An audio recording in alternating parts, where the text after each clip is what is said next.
20 years of excellence. Sun International Institute of Tourism and Management. అదే అప్పుడు బాగా చాలా హాట్ టాపిక్ నడిచింది. చాలా విన్నానండి నేను నా గురించి. ఏమిటి విన్నారు ఒక్కటి చెప్పండి. అతి వరస్ట్ ఇందాక మీరు అన్నట్టుగా బాగా తాగుతాడు, బాగా తిరుగుతాడు. అదే ఉందిలేండి, కామన్ సినిమా యాక్టర్స్ కి ఊరికే కూడా అంటారు ఆ మాటలు, కానీ అది పెద్ద నాకు అంతకంటే నా మీద ఓకే ఏదో ఉన్నమాట మొహం మీద మాడతాడు, వెనక ముందు చూసుకోడు, ఆయన చెప్పదలుచుకుని చెప్తాడు, ఇవే తప్ప. అదేలేండి. అయితే మీరు ఒక స్టేట్ బ్యాంక్ ఎంప్లాయీగా కనుక ఉంటే మీరు ఇంత సంపాదించలేకపోయేవారు, పేరు ప్రతిష్టలు వచ్చేవి కావు. మీరు రెమ్యూనరేషన్ విషయంలో ఎప్పుడైనా ఇండస్ట్రీలో డిమాండ్ చేయడం, దానివల్ల అవతల వాళ్ళు ఇబ్బంది పడడం అలాంటివి ఏమైనా జరిగాయండి? మీరు ఎప్పుడన్నా విన్నారా? అసలు వినలేదు కాబట్టి అడిగాను. అడగలేదు కాబట్టి మీరు అడిగారు నన్ను. ఎప్పుడు డబ్బు ఇస్తే కానీ డబ్బింగ్ చెప్తాను, నాకు ఇంత ఇస్తే కానీ చేయను చెప్పమని నన్ను ఎవరన్నా. సమ్మర్ వచ్చినప్పుడు మా ఆవిడ కరెంట్ లేకపోతే 4 చెక్కులు తీసి చేతికి ఇచ్చేది, విసురుకోండని, బౌన్స్ అని చెక్కులు. చెప్తున్నా ఇవన్నీ నాకు ఇప్పుడు కనుక తలుచుకుంటే ఆ రోజుల్లో ఉన్న మనీ వాల్యూకి కనీసం నాకు ఒక 30 lakhs దాకా రావాల్సి ఉంటుందండి ఆ రోజు డినామినేషన్ వాల్యూ ప్రకారం. అంటే ఇప్పుడు ఎంత అండి? ఏమో ఎంత ఉంటుందో, 3 crores ఉండొచ్చు. 10 రెట్లనే ఎక్కువ ఉంటుంది మినిమం. బాగా చాలా మంది అండి. సార్ మీ కెరీర్లో ఒక 3 కోట్లు నష్టపోయారు అనమాట మీరు. ఏమండి అది పట్టించుకోలేదు కాబట్టి భగవంతుడు ఈ లైఫ్ ఇచ్చాడేమో. అదేలేండి. అయితే ఓకే, మీరు 30 లక్షలు చెక్కులు ఇచ్చి విసనకర్ర విసురుకోమని చెప్పేవారు ఆవిడని అన్నారు. కానీ మీరు బాగా సక్సెస్ అయ్యి ఆర్థికంగా బాగా నిలదొక్కున్న తర్వాత మీ జీవితంలో మీరు ఫేస్ చేసిన సందర్భాలు తలుచుకుంటే ఏమనిపిస్తుంది సార్? అరే నాకేదైనా కష్టం వచ్చిందనుకోండి బాధపడతా. అరే ఇంతమందికి సహాయం చేసాం, ఇంత చేసాం, భగవంతుడు ఎందుకు నన్ను ఇబ్బంది పెడుతున్నాడు, ఏం తప్పు చేయలేదే, నేను చెడిపోయిన వాళ్ళతో తిరిగానేమో కానీ నేను ఎవరిని చెడగొట్టలేదు అనే తత్వం నాది. నా బిహేవియర్ కూడా అలాగే ఉంటుంది. ఎంతమందికి నా ఫ్యామిలీ లైఫ్లో కానీ నా ఫ్యామిలీ మెంబర్స్కి కానీ ఇన్ని lakhs of rupees ఖర్చు పెట్టాను. అది అంటే భగవంతుడు ఇవ్వబట్టి మనం ఖర్చు పెట్టామనుకో, ఖర్చు పెట్టాలని మనసు ఉండాలిగా. ఇచ్చినంత మాత్రం ఖర్చు పెట్టాలని లేదు కదా. చెప్తున్నా నేను అలాగా. జీవితం అంటుంటే మా ఫ్రెండ్ ఒకరు వచ్చి టెన్షన్గా ఉందిరా జీవితం అంటే ఏమిటో అని. అంటే జీవితం అంటూనే టెన్షన్ పడతా ఎందుకురా అన్న. అదేంటన్నాడు, దాంట్లోనే అర్థం ఉందన్న, జీవితం అనే పదంలోనే అర్థం కూడా ఉందన్నాడు. అదేంటన్నాడు, రాయి తెలుస్తుందన్న. రాశాడు జీవితం అని, చివరికి ఏముందన్న, 0 ఉందన్నాడు. అదేరా జీవితం, పిచ్చి ఉన్నాడు జీవితం నాడు చివరికి శూన్యం. పెద్దలు మహానుభావులు పోతే పూర్ణం అంటారు, నాలంటే ఆ ప్రభుడు పోతే 0 అంటారు. తేడా లైఫ్ చివరికి అందరం చేతులు కడుక్కుని పోవాల్సిందే. అంటే ఇప్పుడు మళ్ళీ మీరే అంత బాధ్యతగా మీరే అన్ని చూసుకోవలసి వస్తుంది, మీరే దగ్గరుండి అన్ని చేసుకోవాల్సి వస్తుంది కదా ఈ ఏజ్లో, ఈ హెల్త్ కండిషన్స్లో. ఏంటి ఈ పదవి నార్మల్గా ఇంటి వ్యవహారాలు అవి నేనేం పెద్ద చూసేది లేని, పిల్లలు పెద్దవాళ్ళు అయ్యారు, వాళ్ళు చదువుకుంటున్నారు. నా అదృష్టం బాగుండి మంచి కోడలు. ఈ కోడల గురించి నేను చెప్పాలంటే అంతకంటే మంచి మాట లేదు. మంచి కోడలు దొరికింది, నాకు ఏ ప్రాబ్లం లేదు, చక్కగా చదువుకుంది, పిల్లలు మెరిటోరియస్గా చదువుతారు. దానికి కారణం నాకేమీ తెలియదు, నేను కానీ మా ఆవిడ కానీ కాదు, అంతా అమ్మాయే. చక్కగా పిల్లల్ని చదివించుకోవడం చేయటం అన్నీ అదొక అదృష్టం. లేకపోతే ఇదంతా ఎట్లా ఉంటుంది కదా మరి. సో ఆవిడ సముద్రాలు అన్నీ జాగ్రత్తగా ప్లాన్ చేసుకుని ప్లానే ఉంది. బయటికి ఏం ఊరికి ఎక్కడ పడితే అక్కడికి మాట్లాడటం చేయటం ఉండదు. అవును, తన పని తను దాన్ని ఏదన్నా నాకు తెలియదు అడుగుతాను, అమ్మాయి చూడని చూస్తారు, చెప్తారు, అయిపోద్ది. తర్వాత ఈ మధ్య రోజుల్లో మీరు పవన్ కళ్యాణ్ గారిని ఏదో అన్నారని చాలా పెద్ద దుమారం లేచింది. ఏమండి పైగా మీరు చిరంజీవి గారి ఫ్యామిలీకి చాలా దగ్గర మనిషి. అసలు ఎందుకంటాను, నాకేం పని ఉంది? మరి ఎందుకు వచ్చిందంటారు?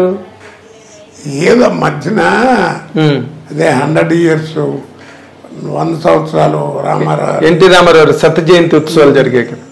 దాంట్లో దాన్ని ఏమంటారు, జీవిత సాఫల్య ఏదో అది మొత్తానికి ఇచ్చారు. దానికి రామారావు ఫ్యామిలీ చాలా మంది వచ్చారు. వారి పెద్దమ్మాయి గారు కూడా వచ్చి నన్ను పర్సనల్గా పలకరించడం, బాగున్నావు బాబు, మంచి యాక్టర్ అని దీవించడం, చేయటం అన్నీ జరిగినాయి. అప్పుడు నన్ను మాట్లాడమంటే ఒక మాట చెప్పాను. ఇప్పుడు రామారావు గారు అదే కారణ జన్ముడు ఇవన్నీ మాట్లాడుతూ ఆ రోజుల్లో రామారావు కానీ నాగేశ్వరరావు కానీ కృష్ణ గారు కానీ ఎవరైనా సరే రెమ్యునరేషన్ ఎంత తీసుకున్నారో ఈ రోజుకు ఎవరికి తెలియదు. నిర్మాతలు కూడా పెద్ద సినిమాలు తీస్తే భారీ వర్ణ చిత్రం అనేవారు, అంతేగాని ఇంత ఖర్చు అయింది ఇంత పెట్టామని ఎవరు చెప్పేవారు కాదు. ఇప్పుడు ఏమిటో సినిమా మొదలెట్టడం ఆలస్యం మైకి పట్టుకుని ప్రొడ్యూసర్ చెప్పేస్తున్నారు 300 కోట్లు అవుతుంది, 400 కోట్లు అవుతుంది, 4-5 ఎక్కువైనా పర్వాలేదని కొంతమంది ఏదో రెమ్యునరేషన్ కొన్ని కోట్లు 100 కోట్లు తీసుకుంటున్నాం, 110 కోట్లు తీసుకున్నాం అని చెప్పడం. అలా తీసుకున్న వాళ్ళకి నెలకి రోజుకి 2-3 లక్షలు తీసుకున్నట్టు లెక్కే కదా. 2-3 కోట్లు తీసుకున్నట్టే కదా లెక్క. ఆ ప్రాంతంలో కొంతమంది రోజుకు 2 కోట్లు తీసుకుంటున్నారని కూడా చెప్పేస్తున్నారు. ఆ సినిమాలు పక్కన పెట్టండి, ఏదో వాళ్ళు ఇచ్చేవాళ్ళు ఇస్తారు, తీసుకునే వాళ్ళు తీసుకుంటారు, ఇచ్చినా తీసుకున్నా ఖర్చు పెట్టుకున్నా ఏంటంటే ఆ ట్యాక్సులు కట్టుకుంటారు. ఆ సినిమాలు ఆ గొడవ వదిలేయండి.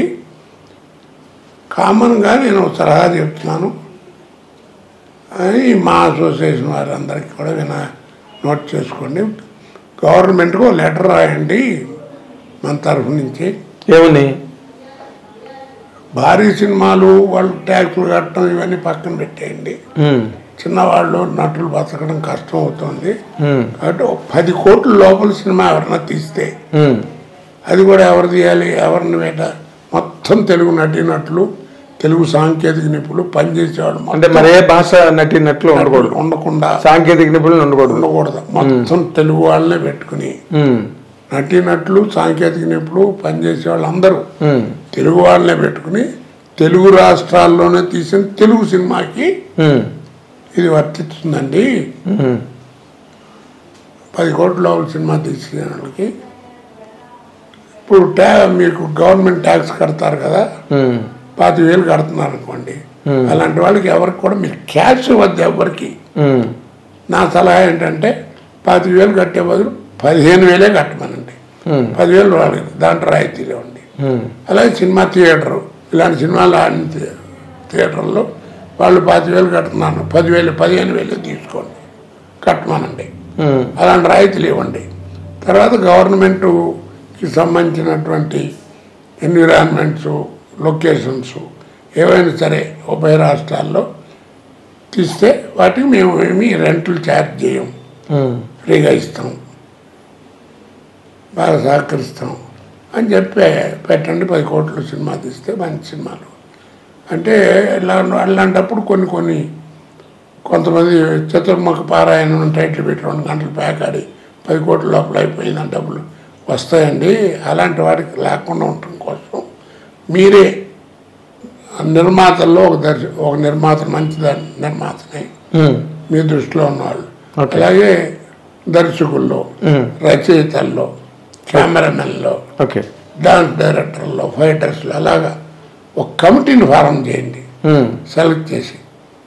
వీళ్ళు ఈ 10 కోట్లు అనుకున్న వాళ్ళు వాళ్ళ కథని వాళ్ళకి వినిపిస్తారు. వాళ్ళు అది విని అది 10 కోట్లలో సినిమా మంచి సినిమా అని సర్టిఫికెట్ ఇస్తారు. అలా సర్టిఫికెట్ ఇచ్చిన సినిమాలకి ఇవ్వండి.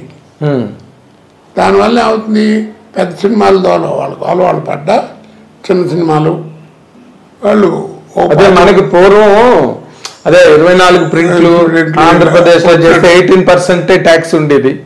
తర్వాత ఏంటంటే వాళ్ళకి ఏదో రాయితీ 3 లక్షలు ఏదో రెమ్యూని ఏదో ఇచ్చేవారు. అవునండి. అవి కొంచెం కాంట్రవర్సీలు వచ్చి గొడవల వల్ల గొడవ ఆగిపోయింది. అలా అందుకని నా ఉద్దేశం ఏంటంటే ఇది కూడా చెప్పాను, ఇలా ఉన్నాయి అవి అలాంటిది లేకుండా క్యాచ్ ఏమి ఇవ్వద్దు. వాళ్ళు సర్టిఫై ఇచ్చిన దానివల్ల ఏమవుతుందంటే చిన్న సినిమాలు 25-30 రిలీజ్ అవుతాయి. సినిమా వస్తుంది, పెద్ద సినిమాలు ఆ దారి దాంట్లో వేషాలు వస్తే కూడా వేసుకుంటారు. ముందున మామూలుగా కాస్త వేషాలు లేక ఇబ్బంది పడే మూవీ ఆర్టిస్టుల మెంబర్లలో వాళ్ళకి నెల అయ్యేటప్పుడు 10-12 రోజులు పని దొరుకుతుంది. ఏదో హాయిగా సంపాదించుకుంటారు, విసిరి బట్టలు వేసుకుని చక్కగా సినిమా యాక్టర్లా దిగుతారు. గొడవ ఉండదు, టాలెంట్ ఎక్కడికి పోదు, పాడైపోదు. చెడ్డ అలవాట్లు ఇవన్నీ వచ్చి పాడైపోతాయి. కాబట్టి ఈ సాయం చేయండి అని చెప్పి లెటర్ రాయండి, అందరూ హాయిగా బతుకుతారు అన్నాను. దాంట్లో నేనేంటంటే రోజుకు 2 కోట్లు తీసుకున్నాను కొంతమంది చెప్తున్నారు అన్నాను. అది పవన్ కళ్యాణ్ గారు ఏదో అన్నారట మీటింగ్లో, నేను రోజు 2 కోట్లు తీసుకుంటానండి. దానికి దీనికి లింక్ పెట్టారు. 2 కోట్లు అన్నాడు పవన్ కళ్యాణ్ దృష్టిలో పెట్టుకుని. దాంతో ఏదో సోషల్ మీడియా ఏదో అంటారు కదా, దానికి ఆయన ఏదో మళ్ళీ ఫోన్ చేసి మాట్లాడినట్టు, కేకలు వేసినట్టు మీ మీద ఏదో పెట్టారు ఇష్టం వచ్చినట్టు. నేను అన్నాను, ఏం తప్పే, నేను ఆయన అనకపోని అన్నారు కదా, ఆయన అన్న మాట నేనేమనలేదు కదా, ఆయన అన్నారని ఆయన అంటున్నారు, అదే అనని మాట నేనేమనలేదు కదా, ఆయన అన్నమాటే అన్నాను. అనుకోండి పోని ఆయన అన్నా కానీ తప్పే ఉందంటూ వాళ్ళు ఎందుకు తీసుకున్నారో లేదు. ఆపి సినిమాలు వదిలేండి, వాళ్ళు పడతారు, ఈ సినిమాలు ఇలా ఉంటాయని చెప్పాను. దానికి ఏంటి, నాకు చాలా మంది ఫోన్ చేశారులేండి. తిట్టారా ఫోన్లు చేసి? ఏదో మేము ఆయన ఫ్యాన్స్, మా పవన్ ఇట్లా అంటారా, మీ సంగతి చూస్తాం అలా ఇలా అని. సరే నేనేమనలేక ఆయనకి లేని చెప్పి మీకు ఎందుకు అని ఉండేవాడిని. అంతే కదా, అంతేలే. నిజంగా ఆయన బాధపడి ఉంటే ఆయన ఫోన్ చేసి కొత్త అన్నా నేను, ఏం కోట గారు వాళ్ళని సరే తొందరపడి మాట, అందరు ఫ్యాన్స్ అంతా గొడవ చేస్తున్నారండి. చాలా సాఫ్ట్ పర్సన్ కదా సరే చెప్తారు కదా, అవును. మరి ఇంకే